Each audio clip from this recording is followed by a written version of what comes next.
मैं pastor Johnny को विनती करता हूं कि वो परमेश्वर के वचन से हमारी अगुवाई करें। और मैं प्रेज द लॉर्ड। परमेश्वर का धन्यवाद हो, उसने मुझे एक अवसर दिया आप लोगों के मध्य में एक सुसमाचार लेके आने के लिए। सबसे पहले तो मैं आप पूरी कलीसिया का, स्पेशली अंकल का, अजीत भैया का, आंटी का धन्यवाद देता हूँ कि प्रार्थना विषय दी थी मैंने पिछले संडे पापा के लिए, और इस संडे परमेश्वर ने इतनी रिकवरी दी है। परमेश्वर का धन्यवाद हो, वो खाने लग गए हैं और अपने से बिना सहारे के चलने लग गए हैं। परमेश्वर का बहुत बहुत धन्यवाद हो। हमने मतलब बहुत ही निराश हो गए थे हम, और अवस्था देखकर डर भी लग रहा था, पर इतनी क्विक रिकवरी परमेश्वर ने दी है। कलीसिया का बहुत बहुत बहुत धन्यवाद। Thank you so much. आज का मैसेज हम देखेंगे इर्मिया की किताब में से इर्मिया 7 और उसके 16 से मैं कुछ आयतों को पहले मैं इर्मिया के बारे में बता दूं थोड़ा बहुत। आप बहुत से लोग, मतलब हमारी कलीसिया के तो लगभग सभी लोग जानते हैं इर्मिया के बारे में, पर तब भी एक बार ऑनलाइन जो सुनेंगे, जो नॉन क्रिश्चियन हो सकते हैं, उन लोगों के लिए मैं बता रहा हूँ कि इर्मिया एक ऐसा भविष्यवक्ता था जिसको परमेश्वर ने चुना अपनी प्रजा इस्राएल को भविष्यवाणी करने के लिए, और आगे से आगे इस्राएल को बता दिया कि तेरे साथ क्या होने वाला है। आज तेरे पास ये समय है कि तू अपने आप को बदल दे। पर एक एक तरह से मैं समझता हूँ परमेश्वर की तरह से ये तय भी था कि ये पनिशमेंट लेंगे। इनको चेतावनी दे दी, सब कुछ कर दिया, पर वो इतने हठी हो चुके थे, इतना ज़्यादा जिद्दी थे कि परमेश्वर की चेतावनी सुनने के बावजूद भी वो बदले नहीं। इर्मिया बहुत ही एक अच्छा भविष्यवक्ता था, और इर्मिया ने अपने जीवन के अंदर बहुत लंबा समय दिया परमेश्वर ने उसको जीवन काल। बहुत दीर्घायु के बाद वो उसकी मृत्यु हुई। उसने चेतावनी दी, इस्राएल के ऊपर वो चेतावनी पूरी हुई, और उसके बाद उसका छुटकारा सब कुछ इर्मिया ने देखा। बहुत बड़ी बात है ये। और यहां पर हम देखते हैं 16वीं आयत में, मैं इंग्लिश में पढ़ता हूं। Jeremiah don't pray for these people. परमेश्वर कह रहा है इर्मिया को, इन लोगों के लिए प्रार्थना मत कर। सोचिए कितना क्रोधित है परमेश्वर कि अपनी प्रजा के लिए एक भविष्यवक्ता को मना कर रहा है कि इनके लिए प्रार्थना मत कर। क्या आज हमारा जीवन सही तरीके से चला रहे हैं हम, या परमेश्वर आज हमसे इतना ही खफा है, इतना ही क्रोधित है, और बोलता है कोई भी भविष्यवक्ता तेरे लिए प्रार्थना क्यों ना कर ले, मैं नहीं सुनूंगा। हमारी पूरी दुनिया की यही हालत है आज। हमारे पापों के द्वारा परमेश्वर क्रोधित हो चुका है, और सच्चे पिता को मानना छोड़कर हम दूसरी जगह पर भागना स्टार्ट कर चुके हैं, और कर रहे हैं कई सालों से। प्रभु का क्रोध है जो इस पृथ्वी के ऊपर आया एक महामारी बनकर, और हमारे जीवन से 3 साल, जो हमारी खुशहाली के 3 साल थे, छीन लिए। आगे जब हम आयतों को पढ़ते हैं तो बोलता है कि I the Lord would refuse to listen. मैं सुनना ही छोड़ दूंगा, छोड़ दिया, यूं बोल लो आप, मैं नहीं सुनूंगा। कई बार हम प्रार्थना करते रहते हैं, आंसर ही नहीं मिलते। कई बार हम प्रार्थना करते हैं, तुरंत प्रभु आंसर दे देता है। जैसे पिछले हफ्ते अंकल ने बहुत ही अच्छा बताया था कि हमारी इच्छा नहीं, परमेश्वर की इच्छा के अनुसार हम अपने जीवन को चलाना सीखें, क्योंकि हमारी इच्छा के अनुसार वो कार्य नहीं करता। उसकी इच्छा के अनुसार वो हमारी प्रार्थनाओं को सुनता है, और उसी की इच्छा के अनुसार हमारे जीवन में कार्य होते हैं। और उसकी इच्छा कब पूरी होती है हमारे जीवन में? जब हम उसकी इच्छा से अपने जीवन को चलाते हैं। बहुत जरूरी है उसकी इच्छा के अनुसार अपने जीवन को चलाना। और हमारा जीवन कब चलेगा उसकी इच्छा के अनुसार? जब हम उसके ऊपर पूर्ण विश्वास करेंगे। बहुत जरूरी है। मसीह जीवन का आधार है विश्वास। यदि एक मसीह जीवन में विश्वास नहीं है तो हम अपने आप को मसीह ना कहें। अगर अपने आप को मसीह कहते हैं तो उसके ऊपर पूर्ण विश्वास रखना हमारा कर्तव्य बन जाता है, हमारा एक ध्येय हो जाता है कि विश्वास करना पड़ेगा। यहां पर आगे लिखता है वो 17वीं आयत में, do you see what the people of Judah are doing in their town and in their street of यरूशलेम, children gather firewood, there father built fires, and their mother mixed dough to bake bread for the goddess of their of they call the queen of heaven. अरे तूने देखा है क्या कि वो कर क्या रहे हैं? मेरा जो स्थान है उस स्थान को उन्होंने किसी और को दे दिया। उसका स्थान, परम पवित्र स्थान, परमेश्वर का स्थान उन्होंने किसको दे दिया? स्वर्ग की एक रानी बोलते हैं उसको, उन्होंने मान लिया कि ये क्या है? स्वर्ग की रानी है। और उसका नाम यदि हम देखें तो एस्टार्ड करके नाम है इंग्लिश उसके अंदर, बाइबल के अंदर, जिसको ये लोग बोलते थे चंद्रमा की देवी। और जो किस लिए इनको पूछते थे? ये फर्टिलिटी और प्यार का सिंबल मानते थे कनानी लोग। बाल के साथ साथ इसको भी पूजा जाता था। और यही चीज इस्राएलियों ने भी ग्रहण कर ली, यहूदा ने भी ग्रहण कर ली, और उसके गोत्र वाले भी इसी की पूजा करने लग गए। किसका स्थान था ये? परम पवित्र परमेश्वर का स्थान था। उस स्थान को इन्होंने किसको दे दिया? एक इनकी मुंह बोली देवी को दे दिया, और परम पवित्र स्थान अपवित्र हो गया। कारण है परमेश्वर का ना सुनना। परमेश्वर यदि हमारी प्रार्थनाओं को नहीं सुन रहा तो आप अपने जीवन को परखें, अपने जीवन की जांच करें और देखें क्या आपने अपना जो परमेश्वर का परम पवित्र स्थान था वो किसी और को तो नहीं दे दिया। पहला प्रथम वही है, उसकी जगह हम किसी और को प्राथमिकता तो नहीं दे रहे। यदि ऐसा करते हैं तभी प्रभु बोल देता है साफ कि मैं इनकी प्रार्थनाओं को नहीं सुनूंगा, कोई सा भी भविष्यवक्ता क्यों ना कर ले। बड़े बड़े दासों की प्रार्थनाओं को नहीं सुना जाता। क्यों? क्योंकि वो मनुष्य जिसके लिए प्रार्थना की जा रही है वो अपना प्रथम स्थान किसको देता है? दास को तो विश्वास है परमेश्वर के ऊपर, पर उसका विश्वास होना बहुत जरूरी है कि मैं जिससे प्रार्थना करा रहा हूं वो मुझे चंगा कर सकता है, वो मेरे जीवन के अंदर आशीष दे सकता है। ये होना बहुत जरूरी है। जब तक उसके अंदर विश्वास नहीं होगा तब तक परमेश्वर नहीं सुनेगा। यहां पर यहूदियों को इतना समझाया, कनान से लेकर मिस्र से लेकर कनान तक लेके आया, 40 वर्षों तक इनको कमाने नहीं दिया, बैठे बैठे इनको खिलाया, और सारी चीजें ये भूल गए कि प्रभु ने हमें कितने सालों तक संभाल के रखा। इतने एनिमीज आए, इतने शत्रु आए, सबसे विजय दिलाई। और जब कनान देश के बाहर ये लोग खड़े हुए थे तब इनको दिखा दिया कि पूरा देश तुम्हें दूंगा। और देश देने के अंदर कितने साल लग गए? 140 साल लग गए। बांटते बांटते बांटते, प्रेरितों के काम में लिखा है, पूरा 140 साल और जोड़ लो, 180 साल तक प्रभु ने मिस्र देश से कनान देश में इनको बसा दिया। और उसके बाद क्या बोलते हैं ये? कि मुझे राजा दे दे। क्या सोचो, प्रभु के सारे उपकारों को भूलकर हम एक बार में उसको त्याग देते हैं। यह है मनुष्य जीवन। सब कुछ करा प्रभु ने मेरे लिए, और उसके बाद मैं बोलता हूं प्रभु मुझे अब तेरी आवश्यकता नहीं है, मुझे एक अच्छा सा घर दे दे, पत्नी दे दी, सब कुछ दे दिया, अब मुझे जब जरूरत होगी तब मैं तेरे पास आ जाऊंगा।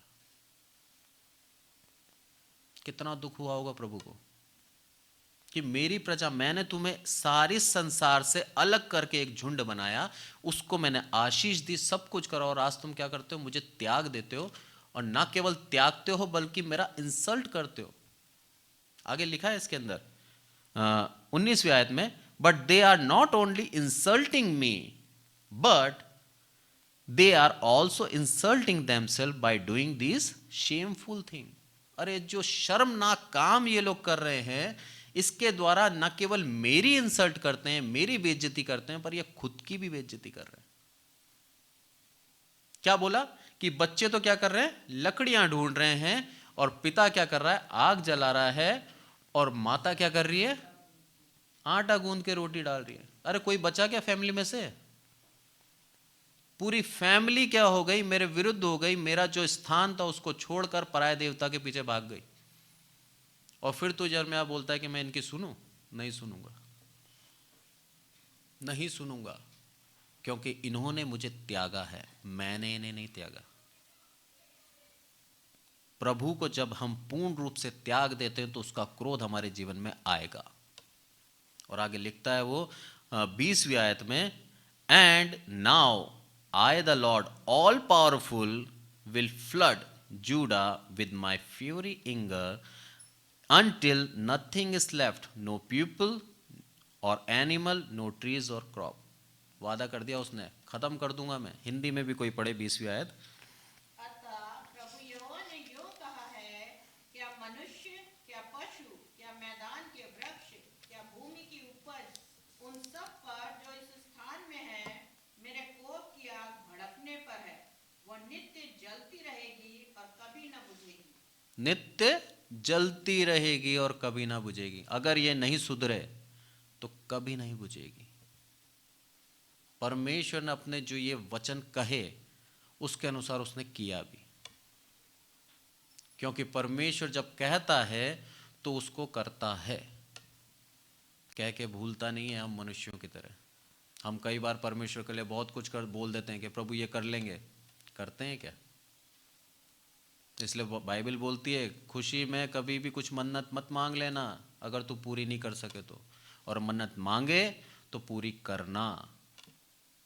परमेश्वर ने आप बोल दिया कि मैं क्या करूंगा, मेरी आग में मैं सबको खत्म कर दूंगा। बच्चे, सब, सारे लोग, जानवर और जितना भी है सबको खत्म कर दूंगा।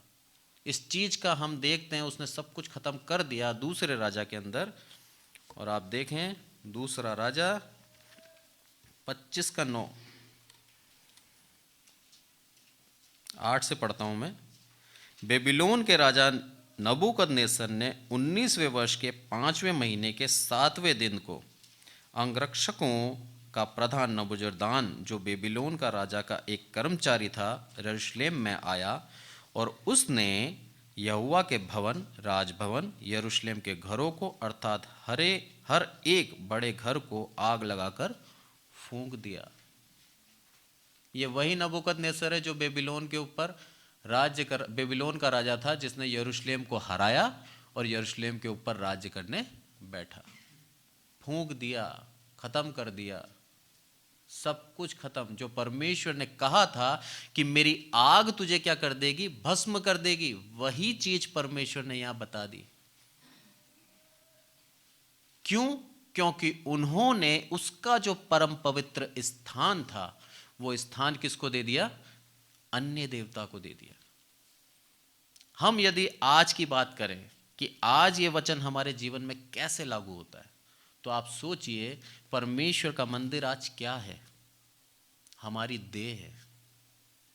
प्रभु बोलते हैं देह के अंदर मैं वास करूंगा, ये तेरा परम पवित्र मंदिर है। इस देह के अंदर आज हम क्या क्या डाल रहे हैं? परमेश्वर के स्थान पर आज हम किसको बिठा रहे हैं?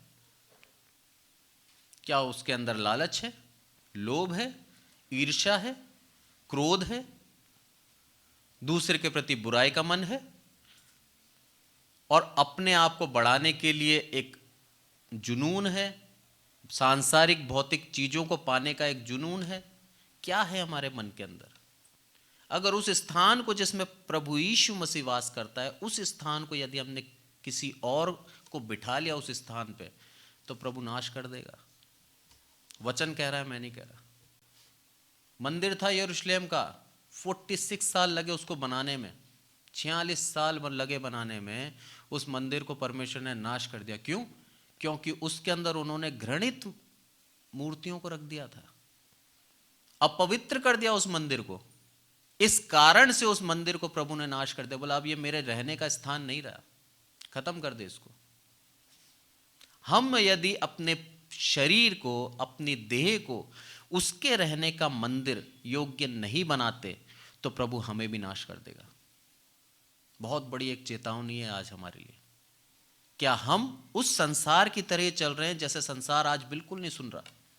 आगे वचन कहता भी है यिर्मयाह के अंदर कि तू इनको समझाएगा, बोलेगा, नहीं सुनेंगे, लोग मानेंगे ही नहीं तेरी। और आज भी ऐसे ढीठ लोग हैं इस दुनिया के अंदर, कितना भी समझा लो, कितना भी बोल लो, परमेश्वर की कोई आदर नहीं है, कोई सम्मान नहीं है। दिखावा, आडंबर परमेश्वर को पसंद नहीं है। हम मनुष्य के सामने अपनी प्रशंसा के लिए कुछ भी बोल सकते हैं, पर परमेश्वर के साथ हमारा व्यक्तिगत जीवन क्या है वो परमेश्वर जानता है। और परमेश्वर ने अगर कहीं भी कमी देखी तो उसको सुधारना आता है, वो ताड़ना देके हमें सुधार सकता है।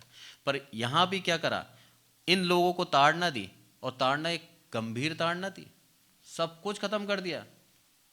फिर दया का सागर भी है, इसलिए क्या करा, उसने दोबारा एस्टैब्लिश भी कर दिया, यरूशलेम को दोबारा बना भी दिया। पर हमारे जीवन में ऐसा मौका हम क्यों आने दें कि हम हमारे शरीर को, जो परमेश्वर का मंदिर है, उसके अंदर बुरे विचार, लालच क्यों आने दें? क्योंकि लालच के विषय में लिखा है इफिसियों 5:5 में, क्या है लालच?